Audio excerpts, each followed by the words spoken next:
चलिए और अब आगे बढ़ते हैं और एक बड़ी खबर का रुख कर लेते हैं। और रामलीला मैदान में आज राहुल गांधी पहुंचने वाले हैं। कई निर्दलीय विधायक इस दौरान मंच पर रहेंगे। कांग्रेस के बागी भी इस वक्त रहेंगे और निर्दलीय विधायक भी उस वक्त मंच पर मौजूद रहने वाले हैं। हनुमान बेनीवाल के भी मंच पर आने की संभावना है। कांग्रेस के संबद्ध सदस्य के रूप में वो जुड़ने वाले हैं। 10 से अधिक विधायक इस दौरान मंच पर रहेंगे। हालांकि कांग्रेस की सदस्यता नहीं ले पाएंगे। ओम प्रकाश हुड्डा के अलावा निर्दलीय विधायक भी मंच पर होंगे। महादेव सिंह खंडेला, संयम लोढ़ा, बलजीत यादव, सुरेश टोंक, बाबूलाल नागर, खुशवीर सिंह जोजावर सहित प्रमुख निर्दलीय इसमें शामिल होंगे। तो निर्दलीय विधायक जो हैं आज रामलीला मैदान में राहुल गांधी के साथ मंच साझा करने वाले हैं। और खबर पर सहयोगी योगेश जुड़ गए हैं। योगेश, कहा जा रहा है कि अब जो है निर्दलीय विधायक भी इस मंच पे दौरान रामलीला मैदान में राहुल गांधी के साथ मौजूद रहेंगे। तो क्या ये एक रणनीति है, कांग्रेस की कोशिश की जा रही है कि निर्दलीय विधायकों को भी साथ में लिया जाए और बीजेपी की तरफ हमला किया जाए? जी बिल्कुल, ये कोशिश है कांग्रेस पार्टी की चुनाव से पहले। और ये तमाम ज्यादातर जो निर्दलीय विधायक है, ज्यादातर जो अपन सभी मान सकते हैं, केवल सुरेश टाक को अगर छोड़े तो बाकी सभी कांग्रेस विचारधारा के रहेंगे, तो सभी मंच पे रहेंगे और राहुल गांधी के समक्ष उन्हीं कांग्रेस के प्रति जो आस्था वो भी जताएंगे। तकनीकी तौर पर शामिल होने को लेकर अभी तक कोई अंतिम तौर पर निर्णय नहीं हो पाया, क्योंकि दलबदल कानून के तहत निर्दलीय विधायक शामिल नहीं हो सकता जब तक वो कानून उस पर लागू होता है। तो ऐसे में उसकी सदस्यता को लेकर खतरा पैदा हो जाता है। लेकिन वो बाहर से समर्थन दे सकता है, वो सरकार में को अपना समर्थन देने के साथ ही सरकार के अंदर भागीदार बन सकता है, सरकार में मंत्री बन सकता है, संसदीय सचिव भी उसको बनाया जा सकता है। लेकिन अभी तक शामिल कराए जाने को लेकर विधि विशेषज्ञों की राय जरूर कांग्रेस पार्टी ने ली है। अभी अंतिम फैसला जरूर नहीं हो पाया, लेकिन ये जरूर है कि राहुल गांधी के सामने ये तमाम जो कांग्रेस पार्टी के निर्दलीय विधायक है, ओम प्रकाश हुड्डा का माना जा रहा है कि वो नहीं होंगे। लेकिन उसके अलावा जो विधायक है, महादेव सिंह खंडेला है, पूर्व केंद्रीय मंत्री रहे, कांग्रेस पार्टी के कद्दावर नेता रहे, पिछले चुनाव में टिकट नहीं मिला, फिर चुनाव लड़ा, उन्होंने बागी होकर। इसी तरह संयम लोढ़ा है, बलजीत यादव है, कांग्रेस पार्टी की अन्य वैचारिक तौर पर साथ रहे लेकिन निर्दलीय चुनाव लड़े, बाबूलाल नागर हैं, ये तमाम, खुशवीर सिंह जोजावर हैं, ये तमाम वो बागी चेहरे रहे कांग्रेस पार्टी के जिन्होंने चुनाव लड़ा, लेकिन आस्था उनकी कांग्रेस पार्टी की तरफ। और जैसे ही वो चुनाव जीते वैसे ही वो कांग्रेस पार्टी के नेता और भावी मुख्यमंत्री, उस समय जब मुख्यमंत्री को लेकर बात चल रही थी तो वो अशोक गहलोत के घर पर वो पहुंच गए थे। तमाम ये निर्दलीय विधायक अशोक गहलोत के घर पहुंचे थे और उन्होंने अशोक गहलोत के प्रति भी अपनी आस्था जताई। राहुल गांधी के सामने आज आस्था जताने का समय है। तो एक कांग्रेस पार्टी की रणनीति है, अशोक गहलोत सचिन पायलट की रणनीति है, और इस रणनीति के तहत अब आज कहा जा सकता है शाम को जब राहुल गांधी के समक्ष मंच पे मौजूद भी रहेंगे। और ये तमाम जो चेहरे हैं ये अपने अपने इलाकों में प्रभाव भी रखते हैं, क्योंकि इन्होंने निर्दलीय के तौर पर, बागी के तौर पर इन्होंने अपनी पार्टी के चेहरों को दोहराया, इस साथ में भारतीय जनता पार्टी को वहां चुनाव नहीं जीतने दिया। तो एक तरह से कांग्रेस की बी टीम भी कही जा सकती है, जो अब पूर्ण रूपेण तौर पर सामने आएगी।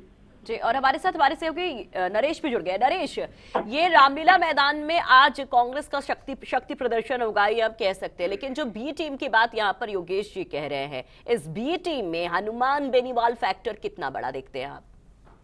जी बिल्कुल, देखिए ये रामलीला मैदान में शक्ति प्रदर्शन की बजाय अगर कांग्रेस का मास्टर स्ट्रोक रहे तो अतिशयोक्ति नहीं होगी। क्योंकि जिस तरह से जो लोकसभा चुनाव का जो प्रचार का आगाज है और उसी में ही अगर 13 विधायक, कम से कम जो 13 विधायक कांग्रेस का समर्थन करते हुए एक मंच पर नजर आते हैं, तो इसका बड़ा एक राजनीतिक घटनाक्रम जो है वो नहीं कहा जा सकता मौजूदा स्थिति में। और देखिए, जहाँ तक आपने हनुमान बेनीवाल की बात की, तो हमें जो जानकारी उसके अनुसार हनुमान बेनीवाल और उनकी जो पार्टी के जो विधायक है वो भी इस मंच पे मौजूद रह सकते हो। देखिए, हमने एक खबर ब्रेक की थी कि हनुमान बेनीवाल 2 दिन लगातार मुख्यमंत्री आवास पे गए थे और उस दौरान उनके साथ स्पीकर सीपी जोशी भी मौजूद थे। तो ये सब एक तरह से ये कह सकते हैं कि एक ताना बाना बुना जा रहा था कि किस तरह से क्या ये सब हो सकता है। और क्योंकि जैसे योगेश जी ने कहा कि पूरी जो विधिवेताओं से भी राय ली गई है, और ये जो तकनीकी पेच यही है कि जो भी सदस्य जो कांग्रेस के नहीं है, जो विधायक मंच पर रहेंगे, वो कांग्रेस की सदस्यता नहीं ले सकते, क्योंकि ऐसे में सदस्यता लेने से उनकी जो विधायकी है वो जा सकती है। इस कारण से अब एसोसिएट मेंबर, जो टर्म यूज की गई, एसोसिएट मेंबर के रूप में वो रहेंगे, और विधानसभा के द्वारा भी एक पत्र जो है वो जारी किया जाएगा कि इनकी तो विधानसभा में जो मौजूदगी रहेगी वो एसोसिएट मेंबर के रूप में रहेगी, यानी ये कांग्रेस के सहयोगी के रूप में रहेंगे। हालांकि कांग्रेस सदस्य के रूप में ये नहीं रह सकते। लेकिन जिस तरह से ये एक मास्टर स्ट्रोक खेला है, और जिस तरह से विधायक है वो एक मंच पे आएंगे, और जहाँ तक घनश्याम तिवारी, जो जिनकी भी पहले चर्चा हुई है, घनश्याम तिवारी भी यहाँ पे आ रहे हैं। तो अब देखिए, आपने जो हनुमान बेनीवाल शख्स की बात की, तो आप जानते हैं कि नागौर है, बाड़मेर है, ये वो इलाका है जहाँ पे, और शेखावाटी का कुछ हिस्सा, ये वो हिस्सा है जहाँ पे हनुमान बेनीवाल का काफी प्रभाव है, क्योंकि यूथ ब्रिगेड जो है वो उनके साथ है, और जो जाट वोटर है जो शेखावाटी के, उनको उनका काफी प्रभाव है। नागौर की बात कर ले, बाड़मेर की बात कर ले, तो ऐसे में कांग्रेस चाहती है कि उन जो वोट है उनका फायदा कांग्रेस को मिले आने वाले लोकसभा चुनाव में, क्योंकि जिस तरह से राहुल गांधी ने टारगेट दिया है कम से कम 20 सीट जीतने का, तो ये इन सब के सहयोग के बिना, इस तरह की रणनीति के बिना इस तरह का लक्ष्य जो है वो मुश्किल नजर आता है। ऐसे में चूंकि जैसे योगेश ने कहा कि इन जितने भी विधायक इनका अपने क्षेत्र में काफी प्रभुत्व है, एक अपना वोट बैंक है, तो अगर ये वोट बैंक कांग्रेस के साथ आ जाता है, हालांकि ये इनमें से कुछ सदस्य पहले कांग्रेस के ही थे, बागी के रूप में जो खड़े हुए थे, तो ऐसे में अगर ये फिर एकजुट होकर काम करते हैं तो जरूर इसका फायदा है वो आने वाले लोकसभा अच्छा नरेश, एक चीज जो हम देखते हैं कि विधानसभा चुनाव को देखिए तो जाट वोट बैंक जो था वो एक बड़ी भूमिका में रहा कांग्रेस की सरकार बनाने में। क्या लोकसभा चुनाव में भी सबसे अहम भूमिका उसी की रहने वाली है?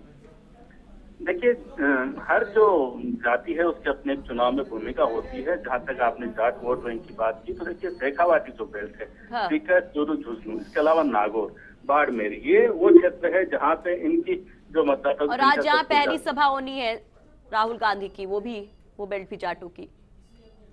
देखिए, मैंने कहा कि ये क्षेत्र वो है जहाँ पे इनकी बहुतायत है, इनका प्रभुत्व है, और कांग्रेस चाहती है कि पहले जिस तरह से सहयोग इनका मिलता रहा है आगे भी मिले।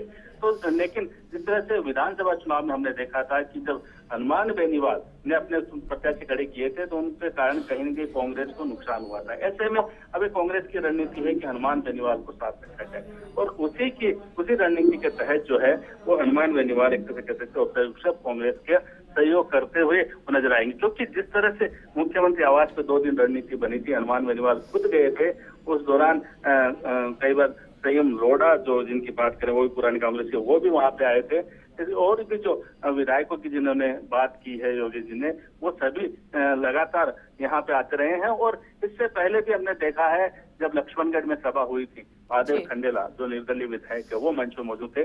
तो मंच पे मौजूदगी तो पहले से भी रही है, लेकिन एक साथ सभी की मौजूदगी आज रामलीला मैदान में देखने को मिलेगी। चलिए, बहुत बहुत शुक्रिया नरेश तमाम जानकारी के लिए, और योगेश आपका भी बहुत बहुत शुक्रिया तमाम जानकारी के लिए। तो हमारे दोनों सहयोगी समझा रहे थे कि जब इस तरह से यहाँ पर निर्दलीय विधायक जब मंच पर राहुल गांधी के साथ होंगे तो उसका क्या मतलब होगा।